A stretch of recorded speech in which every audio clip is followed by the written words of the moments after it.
come to order. Everyone welcome. Without objection, the chair may declare a recess at any time. I'm going to recognize myself for the purpose of making an opening statement. Good morning and welcome to the Subcommittee on National Security, the Border, and Foreign Affairs, our first hearing of the 118th Congress, so a little bit of history here today. I want to thank all our members who are here today as we continue to conduct our oversight of the nation's southern border. Today we are examining the technology being used by the Department of Homeland Security to disrupt transnational criminal organizations and protect our border, focusing today on our ports of entry. I want to thank our witnesses for being here today to testify on behalf of the Department. In 2022, U.S. Customs and Border Protection seized 656,000 pounds of illegal drugs, including 155,000 pounds of marijuana and 175,000 pounds of methamphetamine. CBP also seized 14,700 pounds of illicit fentanyl. The lethal dose of fentanyl is only 2 milligrams, or the amount that fits on the tip of a pencil. This means CBP seized enough of the drug to kill 3.3 billion people. Unfortunately, the Centers for Disease Control and Prevention reported in the 12-month period ending January 2022, so that's a year old, we're going to get bigger numbers sadly soon, more than 107,000 Americans died due to drug overdose, with at least 70% of those resulting from fentanyl trafficked across our southern border.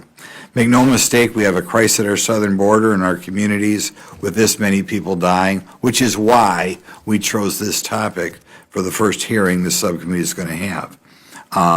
We're going to have an opportunity to examine the technology and resources that work to keep our nation safe at the border, points of entry, and between points of entry.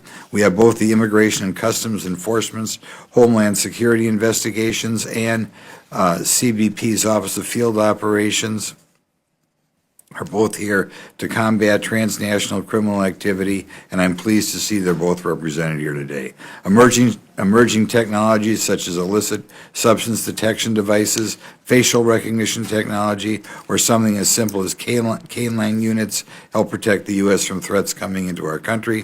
In particular, I'd like to highlight the work of CBP's canine units. CBP's canine program works to detect explosives, controlled substances, large amounts of currency, which may be heading south, and even illegal agriculture products.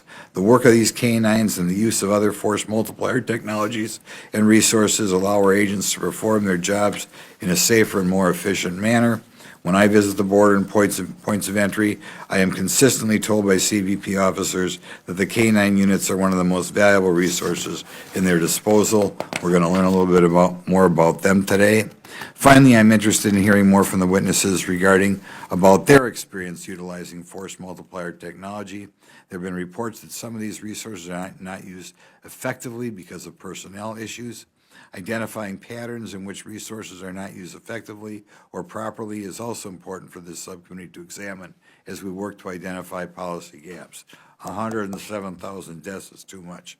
I'm increasingly concerned regarding reports that as record-breaking numbers of migrants cross our border, CBP officers and Border Patrol agents are spending more time processing paperwork for release or parole than actually patrolling and protecting our borders. We must also keep in mind that any given technology is only effective as the manpower available to respond. A sensor doesn't make an arrest or prosecute a case. It takes good quality law enforcement personnel. Today, I intend to explore these issues to examine where reforms can be tailored to provide the maximum return on investment. After this hearing, I hope we will be able to identify the most vital technologies and resources utilized at the border and at points of entry that allow border agents to be successful. I also hope we can examine the need for the efficient use of personnel and resources to protect our national security from those wishing to impose harm to our country. Thank you again to each of our witnesses for participating today, and I look forward to your testimony. Now I'd like to recognize my ranking member, Garcia, for the purpose of making his opening statement.